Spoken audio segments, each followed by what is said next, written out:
Hey gang, Poppy here. You see my little bench grinder. The flexaide wants to go on. Wants to. This is a diamond file. I bought it in 1978. 1978 in Sasebo, Japan.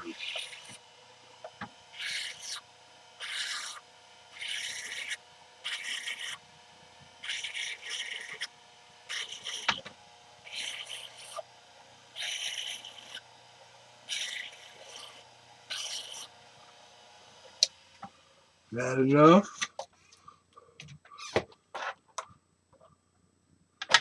Hey.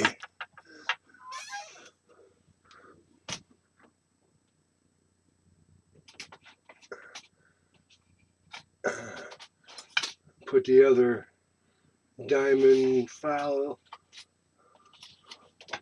other old diamond file in there right next to you. Yeah. Okay. Now I need to tighten that set screw. Anything there? No. Anything there? Ooh, perhaps this.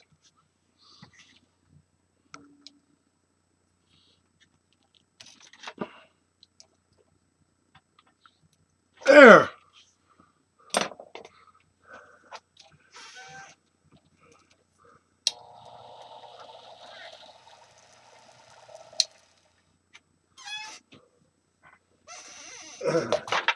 Now, very carefully.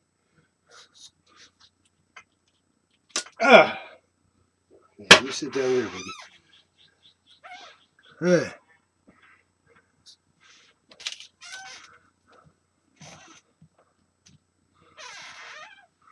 Standard Fordham. It's a genuine Fordham, man.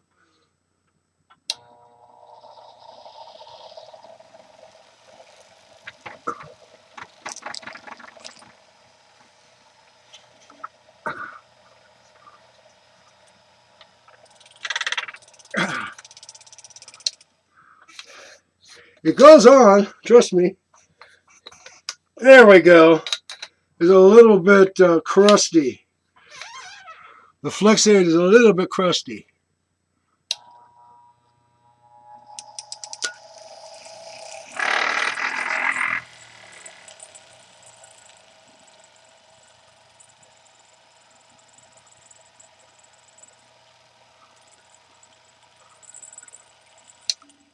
Hey.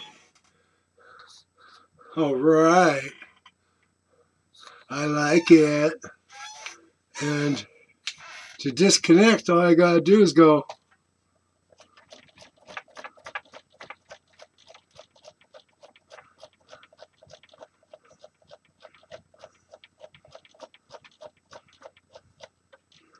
Ta-da!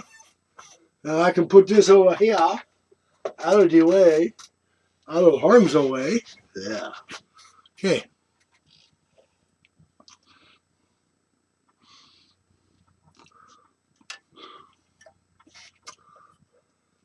Oh, here it is. This was there. Let's see here.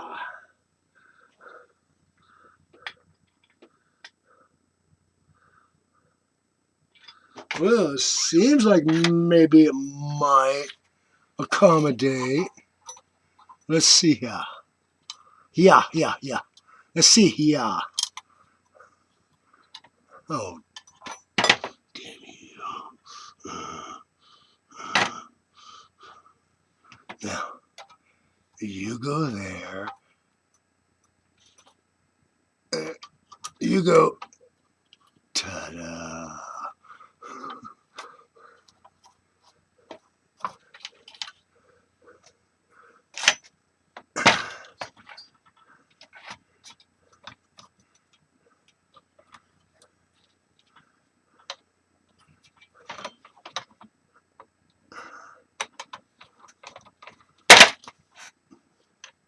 was going to drop it on the floor, didn't you? And one last one. And are you going to start? Tell me you're going to start.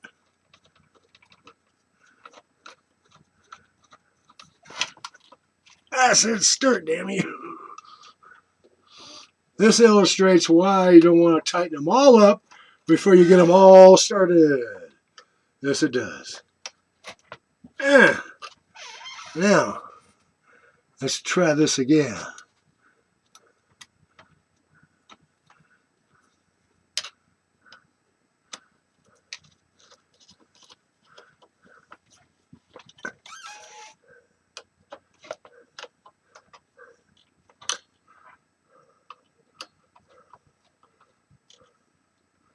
That's that. Now we take this again and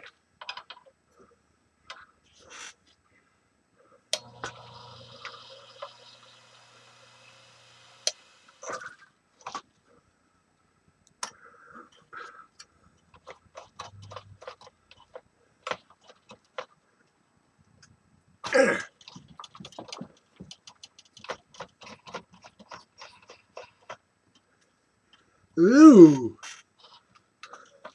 it appears I have loosened this down. Well then, oh, this is going to be fun.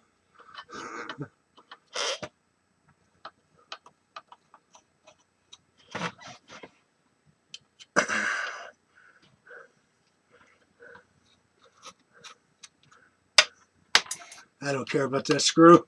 Let it stay on the floor forever.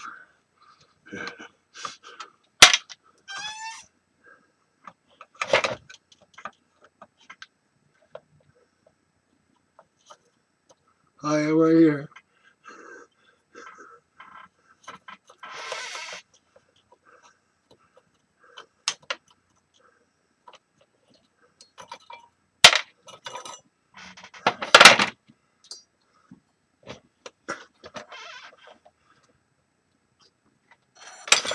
There we go.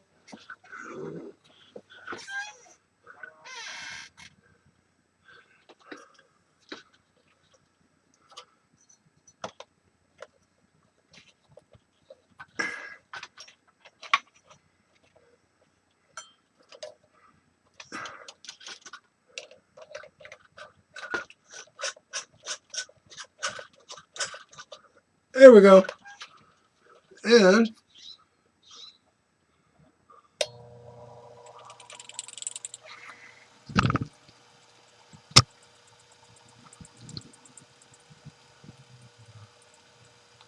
there. Now, my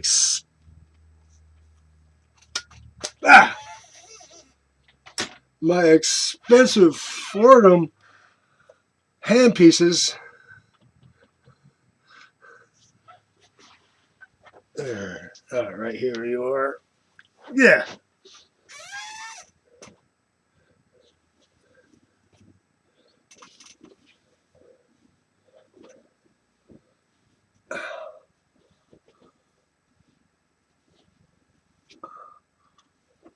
There.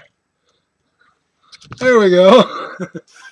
As you can see, it firmly attaches and quickly, not immediately, just quickly detaches. For storage out of the way. Not like right now over here. I mean neatly, as opposed to the way it is now. Okay. Oh, I'm going to set this right here for now. Yeah. I'll be glad when the old lady gives me the chair out of the kitchen.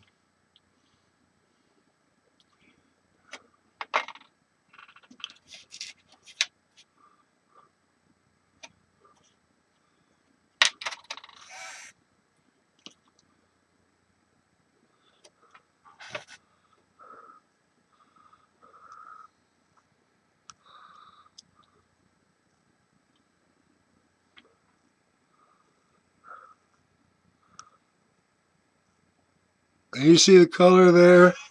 I can just see it.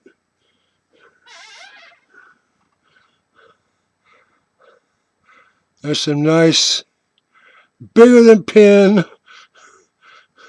not quite flagstone.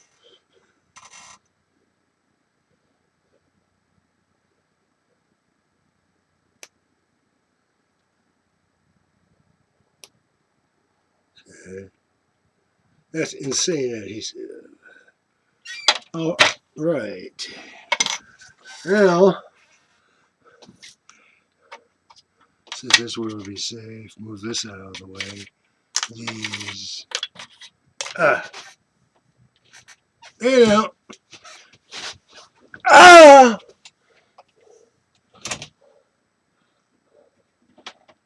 To integrate.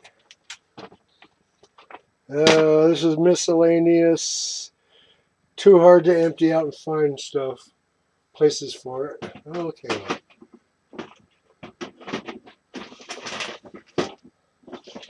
Cutting lap.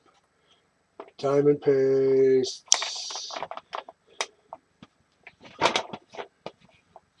Crystallite. 600 grit. I bought that. Damn, when was that? How many years ago? A long, long time ago.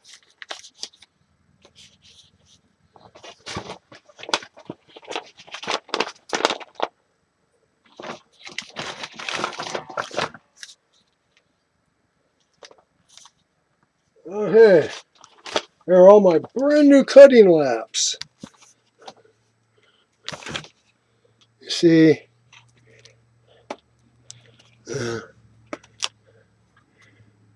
this, 600 crystallite. I might better keep this out. I'm going to be cutting here. Oh.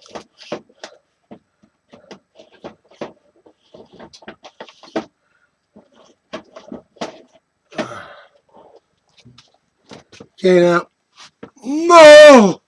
I want to show you something.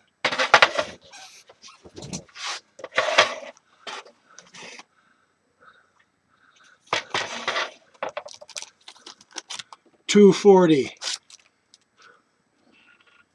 $325, $6, $1,200, $3,000, $8,000, $14, $50. Notice it's a different leather. And come up out of there. That's the mineral oil. 100,000. Now, I made these 30 years ago.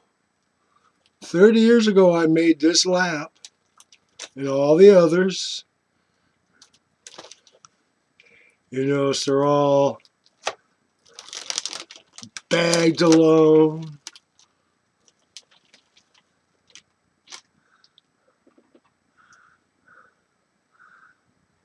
Can you see the diamond particles embedded in this leather? Yeah.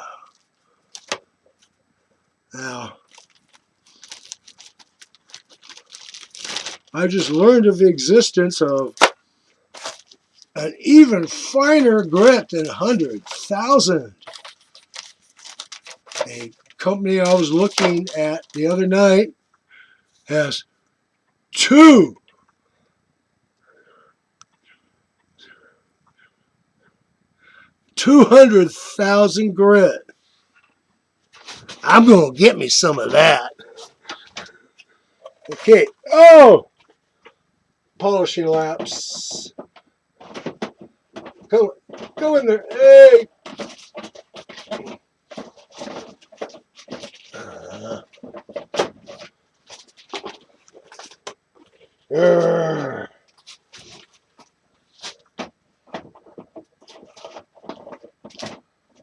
There.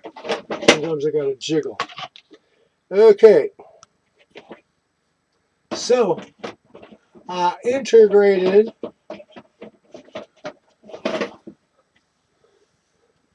my diamond laps. Uh,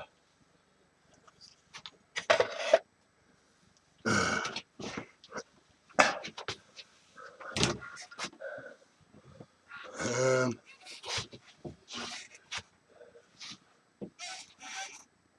okay, here you are. Where's your...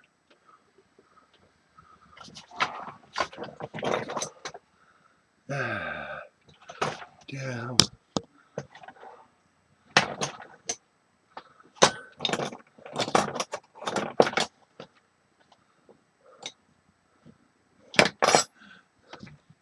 Well, now you know why when we do this shop cleanup and reorganization video, it goes montage in a hurry. Well, I'll put that away later. Okay, now from here,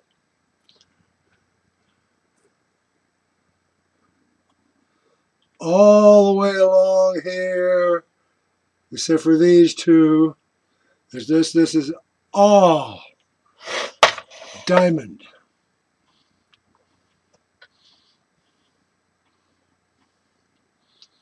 Here's a sintered wheel I bought about 30 years ago, and I've explored a bunch of opal, and this face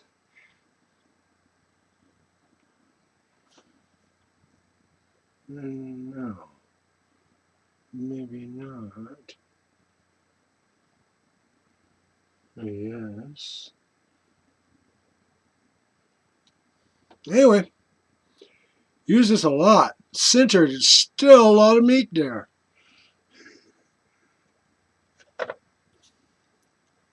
And I got a bunch of electroplated, you know. I was young, poor, old now, not rich.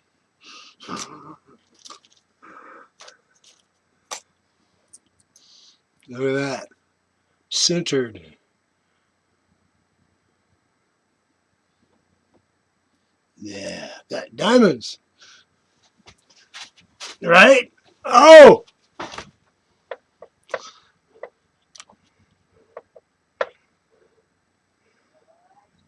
Yeah, diamond cup wheel. Had that for about 30 years. Ugh. Oh! Of course, then there's, you know, you recognize that, right? How about that? Now, see any more carbon in here?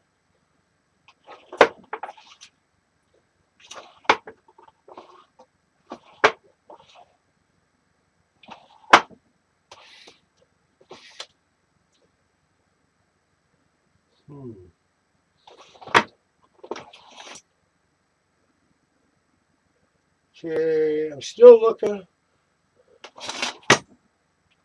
in here. Okay, no more diamond to, oh, look at in there. So,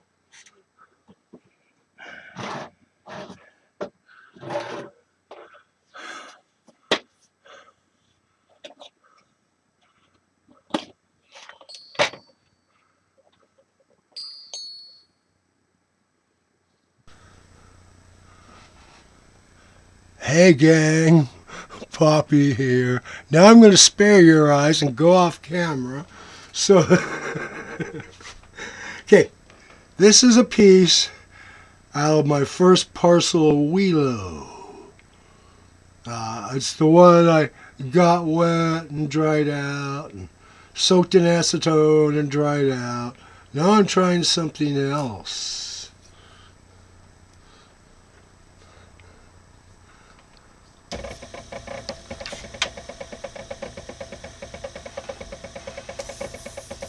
Okay, this is a 600 grit crystallite lap I've had for a long time. You notice I'm doing it dry. That's because I want to establish a flat.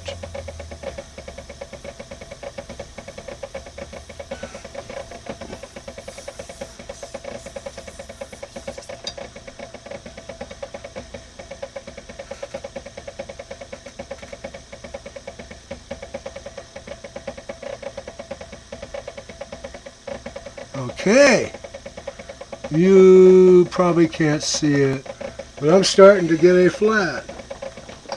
So what I'm going to do,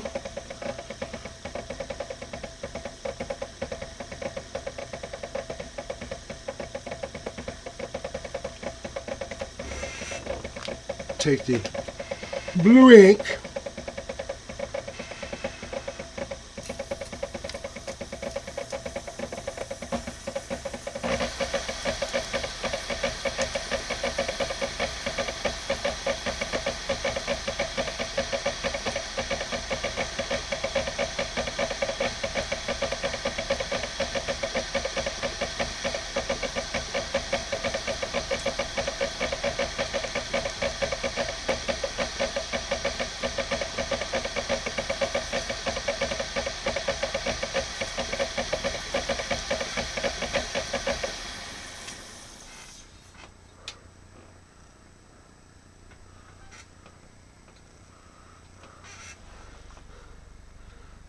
so you see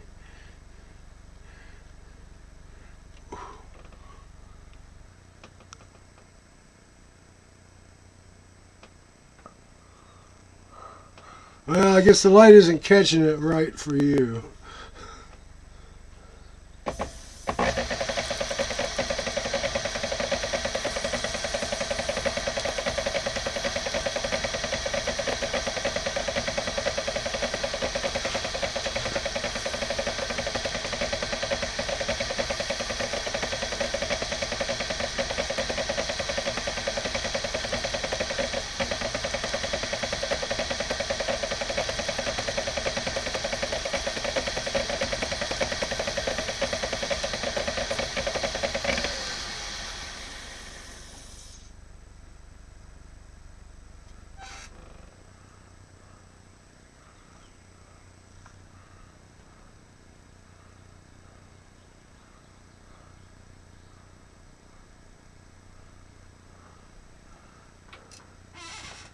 And now, some of you may be asking, why dry? That's because I've been told, don't get your wheel wet until all the sand is gone.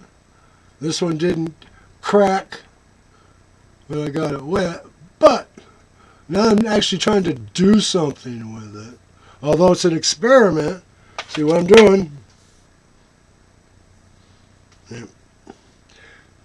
There's a slab of bloodstone. I cut the one stone out of it. I believe it was for a customer. He supplied the bloodstone, cut here, put it in here. You can have the rest of it. Pathetic for the red.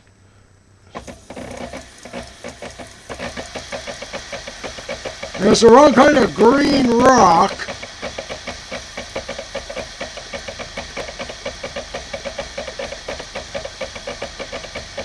But then I'm not in New Zealand. Is that New Zealand where those green rocks belong to the natives? And you find any, you can put them back. Or find a native and say, hey man, I was going after gold nuggets and we found these. Enjoy. Where? Oh, no, no, I'm not telling you where, man. There's more gold there. If I find any more of the green rocks, I'll tell you. Bye-bye. You know? Gold miners get that way. Getting a good flat going there.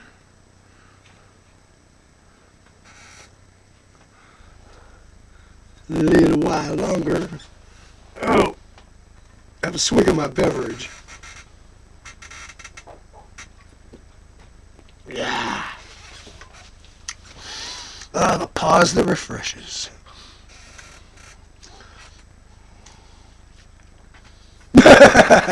Yeah, okay.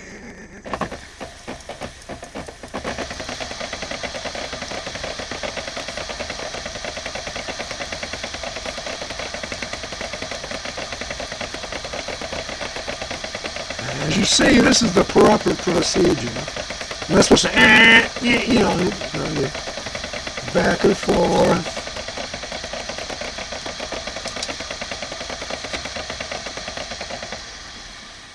You don't showboat for the camera.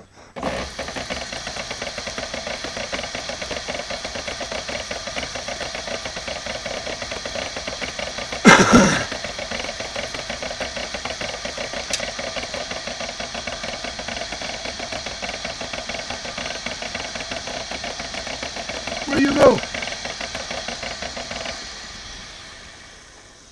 I know it's in here.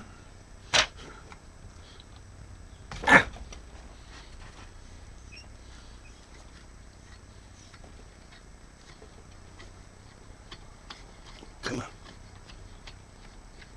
I'm going to have to run a quarter 28 tap through this thing one of these days. Where'd it go? Oh, there it is. It was right under my nose, and I was looking at it, and invisible. Anyway, one of these days I'm going to have to run a tap through here. Get all the water and microscopic particles of rock out of it. Anyway, as I was saying, how I'm doing this, going back and forth across the stone, or lap I should say, is the proper way so that you don't wear grooves in your lap. You cut grooves in your lap, then you can't cut flats. You know, if you want to make doublets or triplets, or you just want a nice flat back on that $5,000 a carat stone. Yeah. The guy you're cutting for says he doesn't want rounded edges, he wants the 5-degree bevel and because that's the bezel he's got, you know. Okay, you see that.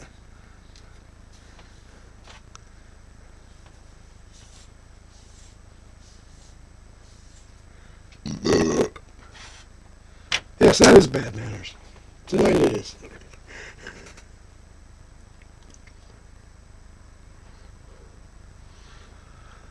And this one right here.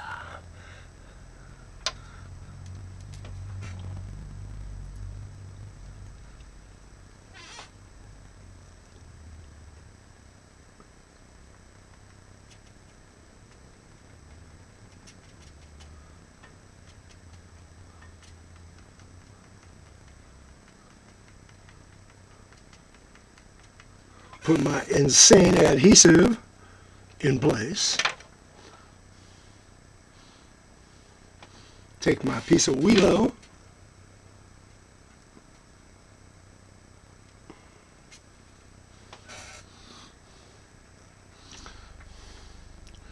Glued. Now I'm going to have to let this sit.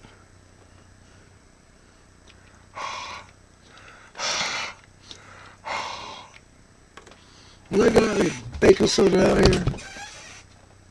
No. Oh, hey, this will work.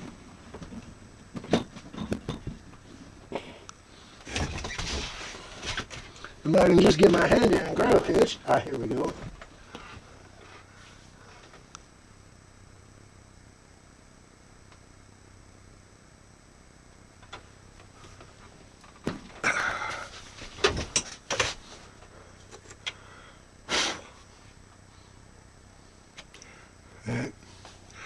That was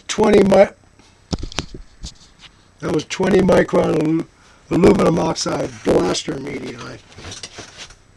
Now, I know it's not baking soda. That's just going to take a long time to cure up.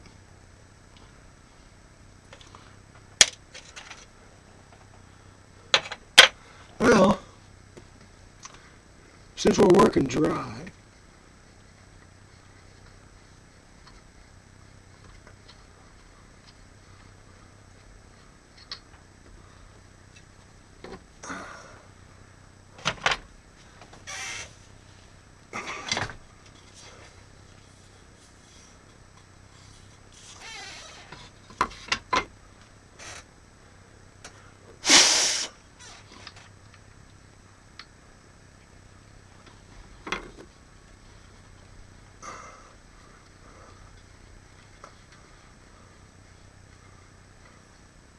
I still don't remember the grits of these, what are you looking down there for? The grits of these diamond, resin bonded diamond soft laps. I got them from Alpha Supply in Seattle, which is no longer in existence. And I don't think I have the catalog. I think I tossed the catalog long ago.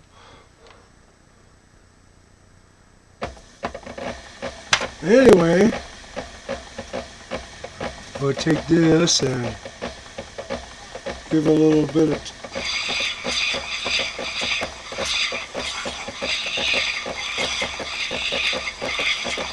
of love over here.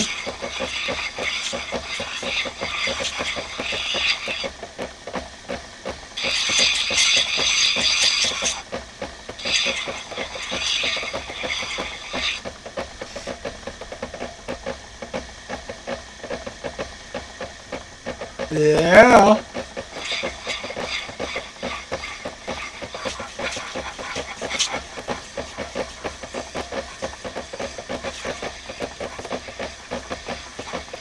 I know you can't see the stone touching the lap. I'm sorry.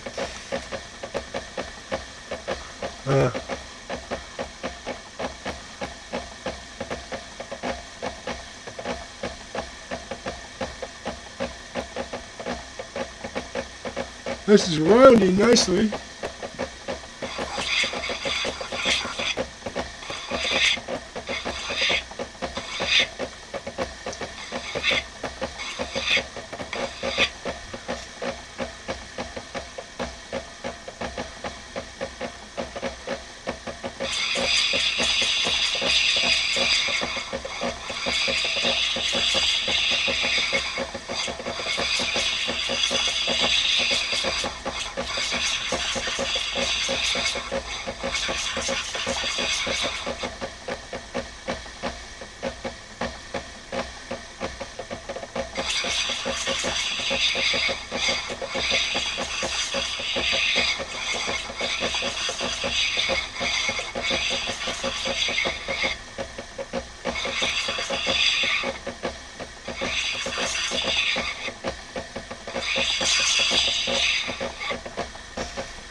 That's actually taken on a pre-polish.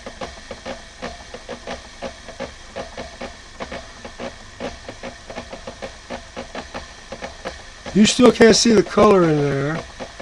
I just can't. I mean, just.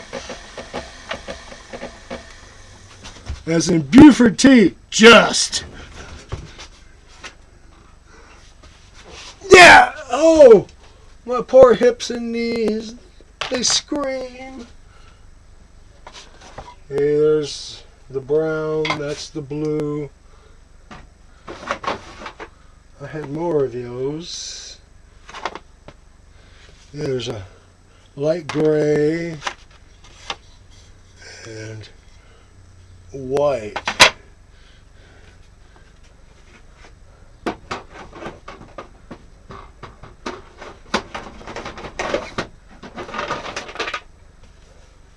Okay.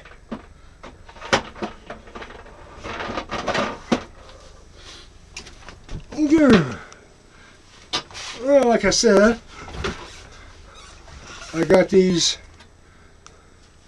from Alpha Supply in Seattle, which is now gone.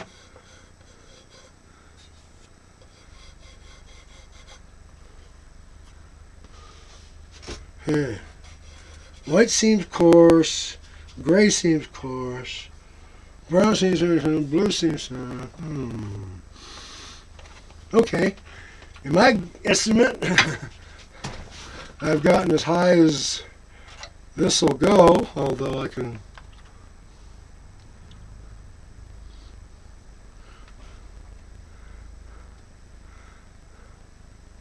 I see the color there.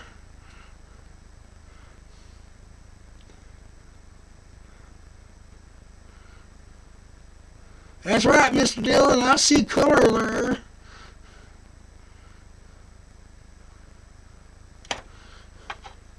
Well, it may be time.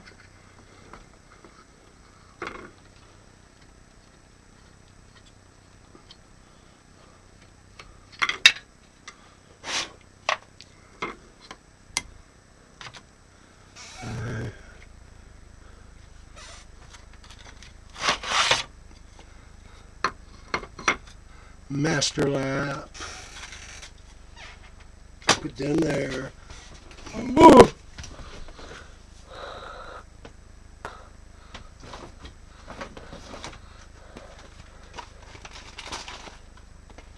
$240, $325, $600. Yeah. Let's jump out with $600.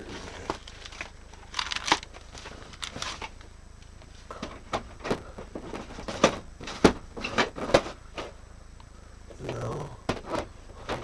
Oh, that must be in the drawer of both polishing laps. Oh, damn. That's heavy. I forgot how heavy these cutting laps get.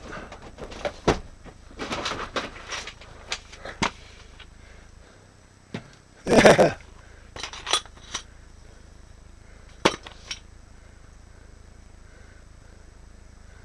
Oh, yeah, that's a piece of that blue lapis, Afghani lapis I got from that guy that day in that place.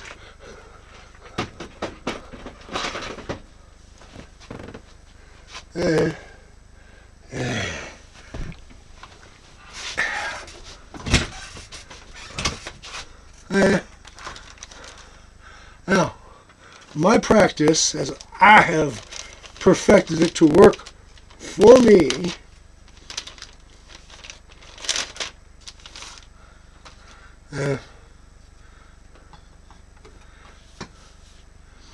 with a little slitting saw, and a 3/4 inch centered diamond wheel in my flex shaft, I'd slice and preform. Then I go to my 600 grit crystallite. Might as well pick you up right now. Ding. I found it. Hey. Anyway, I go from the crystallite, which wouldn't be that smooth. No matter how hard I tried, it wouldn't be that smooth. I'd drop down to the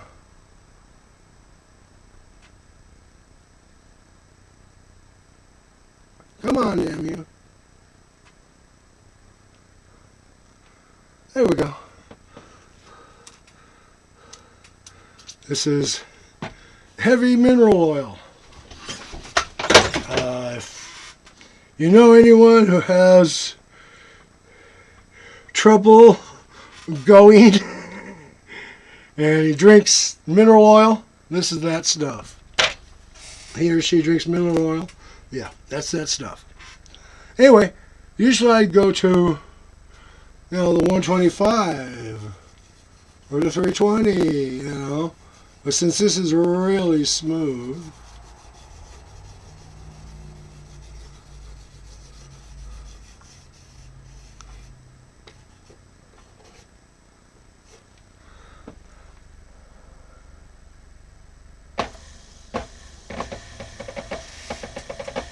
yeah, nice and slow, huh?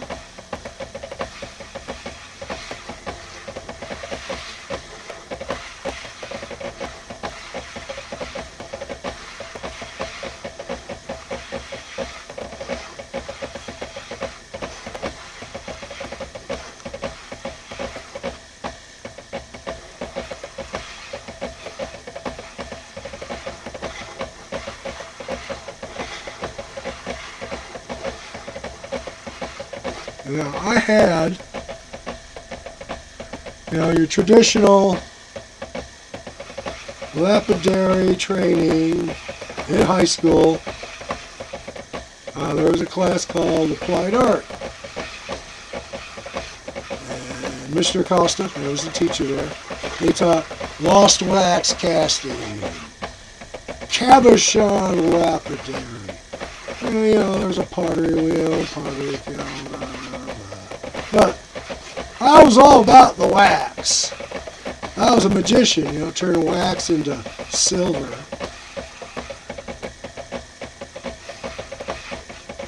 And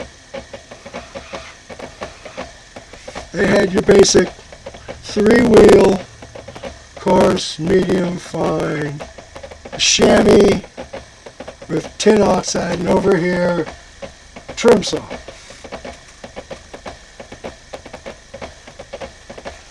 Yeah. Hey. Anyway, summer after I graduated, I had to find other ways to cut opal. I had a little Dayton 1/16 horse motor with a speed controller.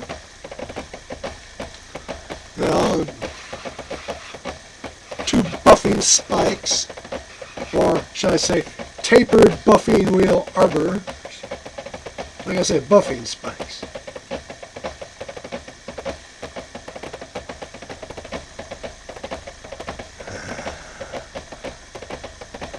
Now one little spot.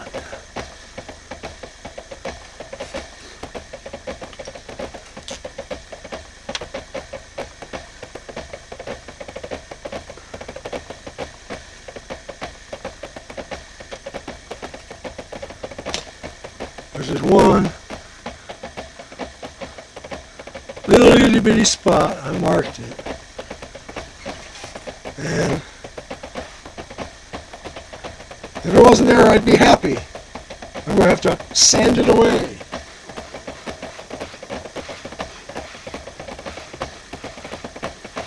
Anyway, so this summer after I graduated, no access to applied art, the lapidary unit, or the casting machine, or the kiln. I had to come up with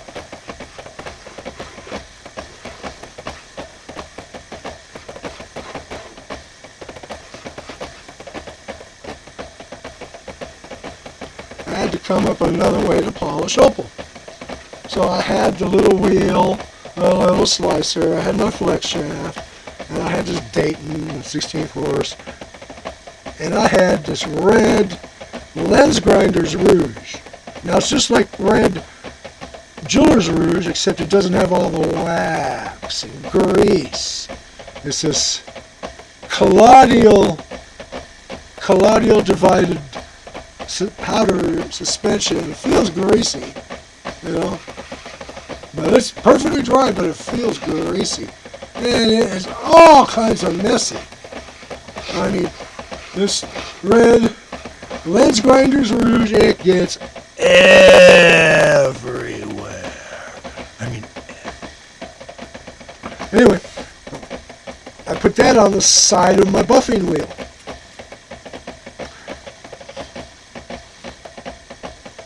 Hey, polished!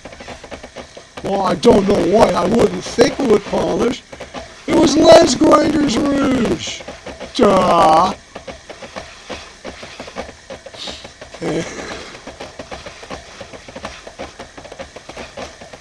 Later, while I was sailing, I couldn't take a lot of stuff to sea with me. So I had that 600 grit crystalline lap, the slitter, and at the time I was using 100% rag bond content, bond paper, rag content bond, 100% rag content bond paper. You know, that expensive stuff. You get a letter from a lawyer saying, fungool. It translates to fungool. Anyway, that kind of paper. And we're good. 1/4-inch thickness stack of newspaper. Put that bond paper there. A little bit diamond slurry. A few drops of mineral oil.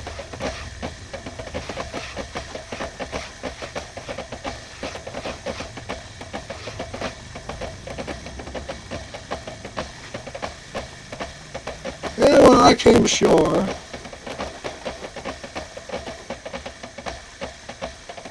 and got married,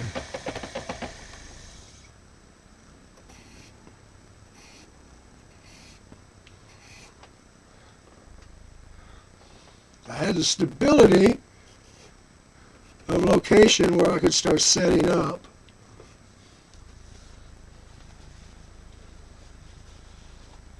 And I had all of my hand tools. And I've been accumulating here and there. One night I went into this tool store in Sasebo. That's in Japan. It's a southern island that isn't Okinawa. It's across the bay from Nagasaki.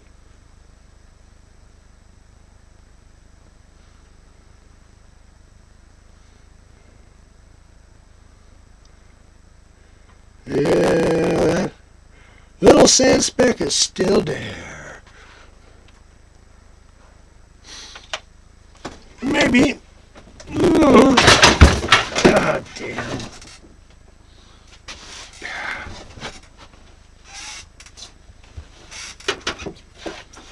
And you pull down the speed controller too. Oh, you are so fucking talented. Oh. Get rid of that one. It's dirty now. Bah!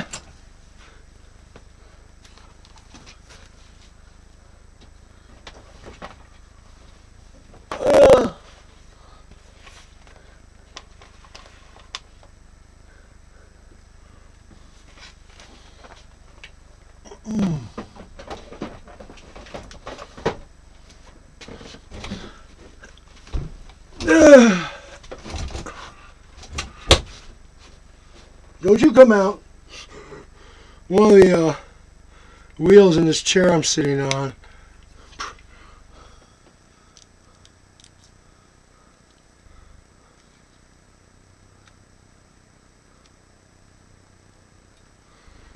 Perpetually wants to drop out and dump me on the floor.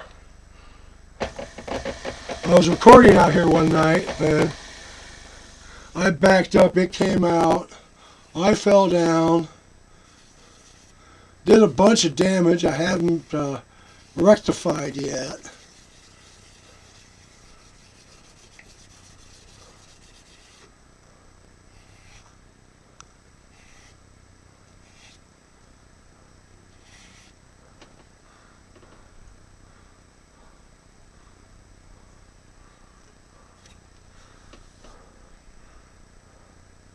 Okay, a little bit more 600 grit diamond slurry.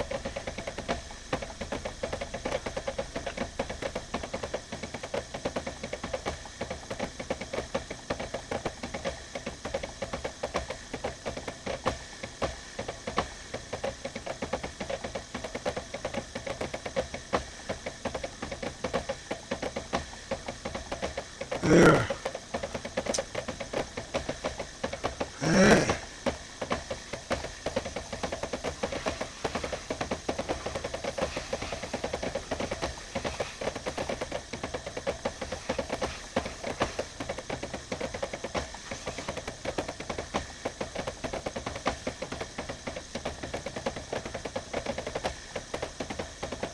Well, I'm just going to work this top.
Anyway, I just come back. I just drop down there into the sanding. I sand, and I sand, and I sand. Till I'm happy with what I see. No cracks or splits. No itty bitty sand pits.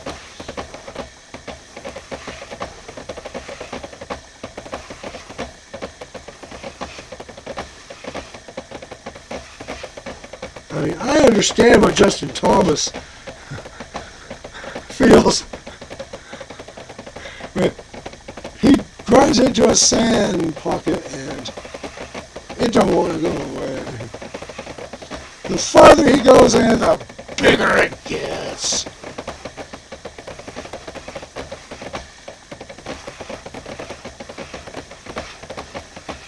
And when you work with the stuff he's working with, I mean, we're talking this $1,000 a carat stuff, 10,000 a carat stuff.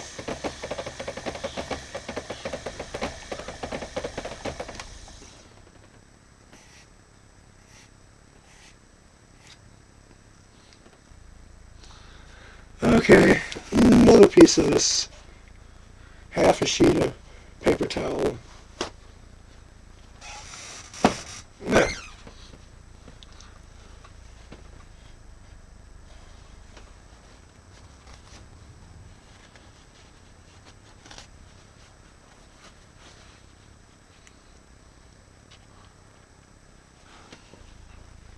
And still,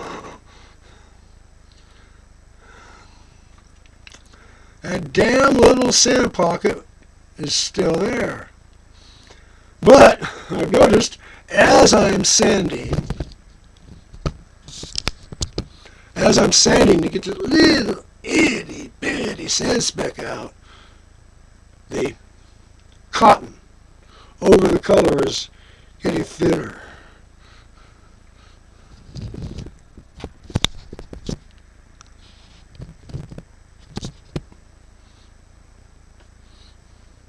So,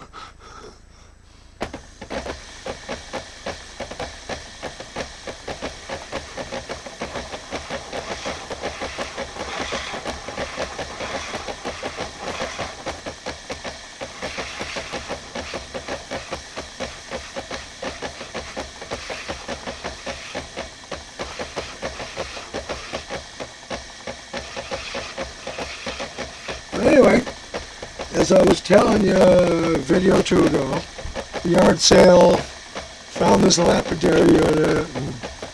Motor was upside down, had to lift this, turn the motor right side up.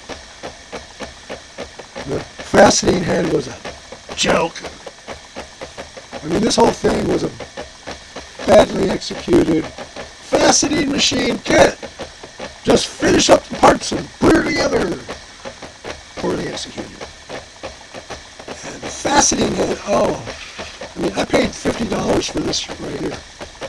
I had to throw away the cast iron master lap.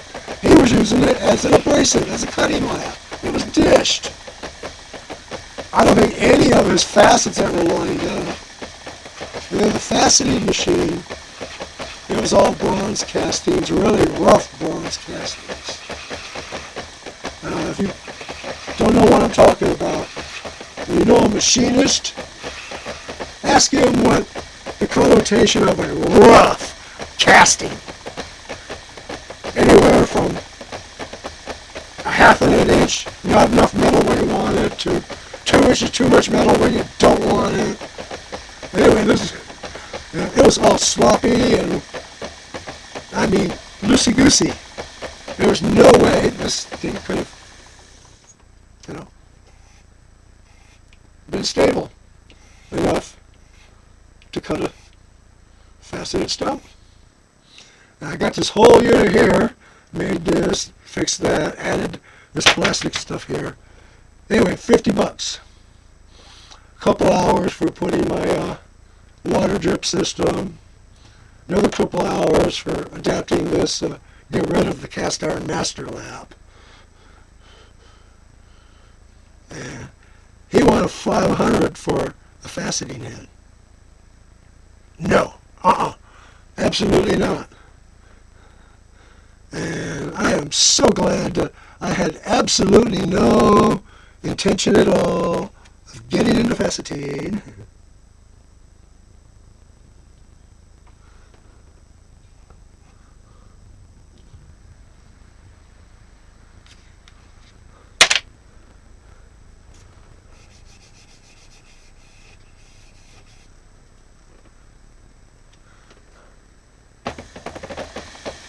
Anyway, so I developed my technique here. And just recently, in the last month, I've acquired more laps, more diamond cutting laps. I showed you them in a video or two ago. And I got some more slurry. And I got a set of 600 grit sintered diamond points. Burr is not the word. If it's abrasive, it's a point. I know the catalogs say burr, diamond burr.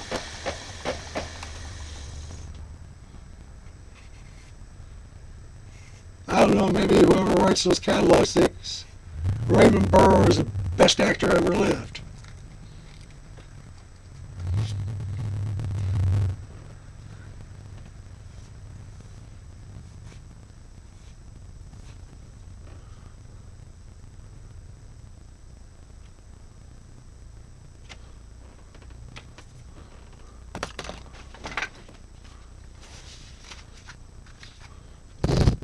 Hi!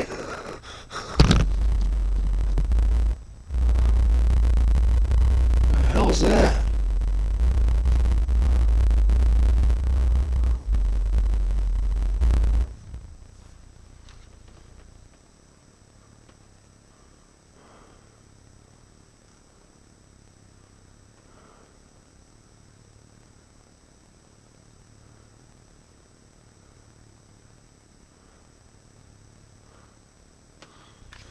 Yeah, little itty bitty sandspec is still there.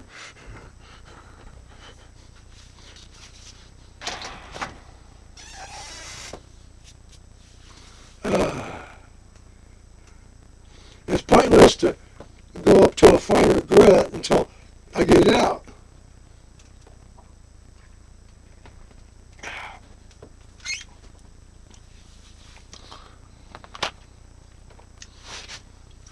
Plus there's this white.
Okay, yeah, you can actually see me wiping off the stone. Like I almost planned it even.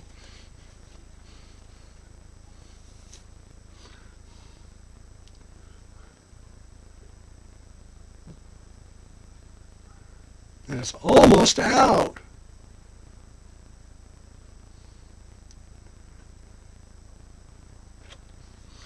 That sand spot is almost out.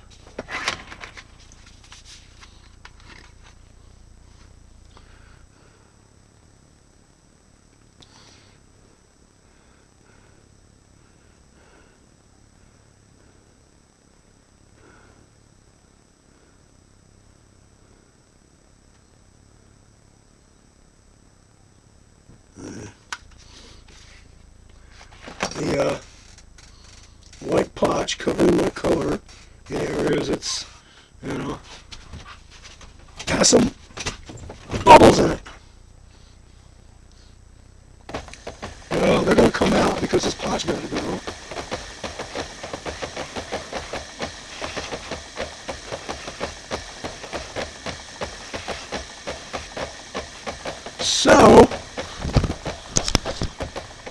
So to spare you the boredom, I'm going to stop recording now. I'll bring you back when I change grits or something significant happens. Don't go too far. I may want you.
it. Oh, hey, hi. I want to stop it. Hey gang, Poppy, I'm back. I brought you back because I decided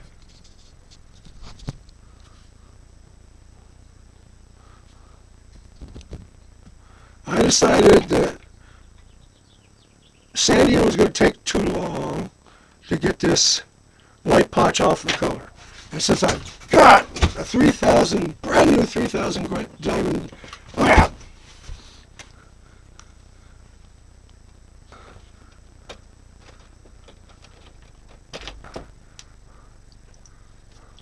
come on, Amy.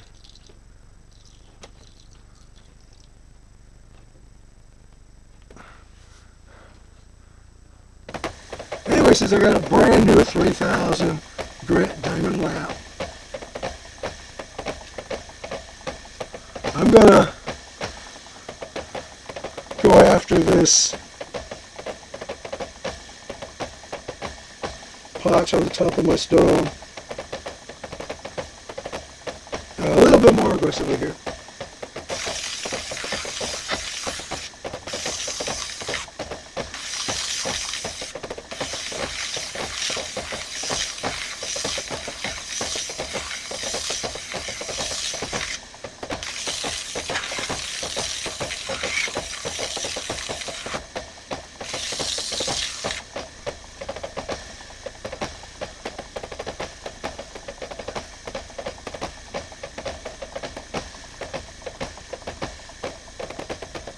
Oh yeah! That's doing exactly what I was hoping.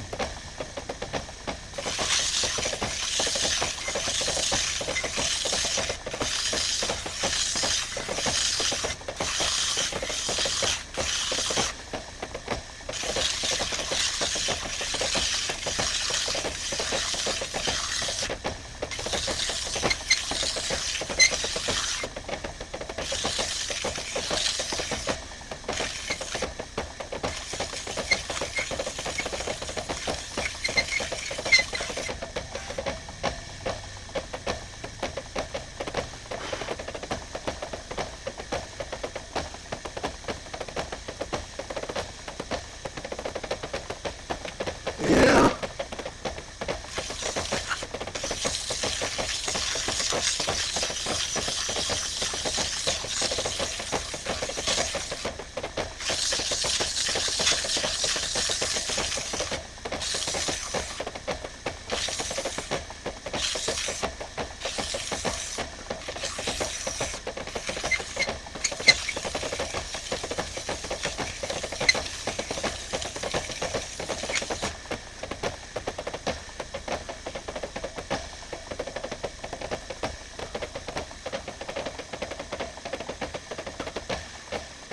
You can't see it.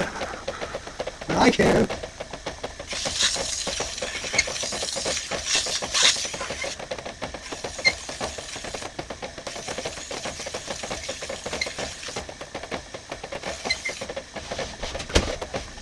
Damn you, chair, stay where I want you.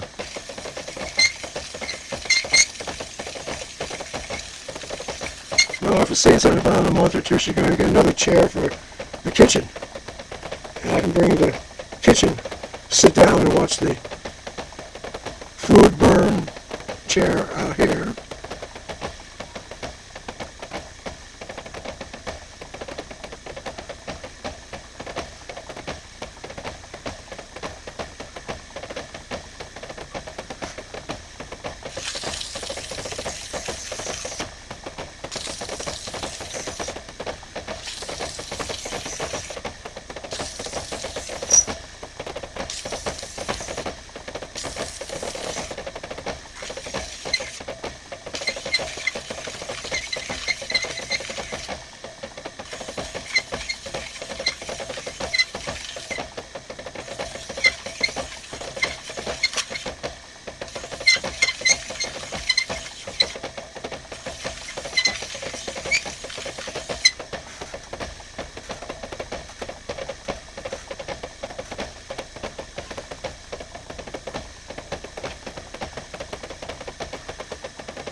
out here for a long time. I'm getting cold.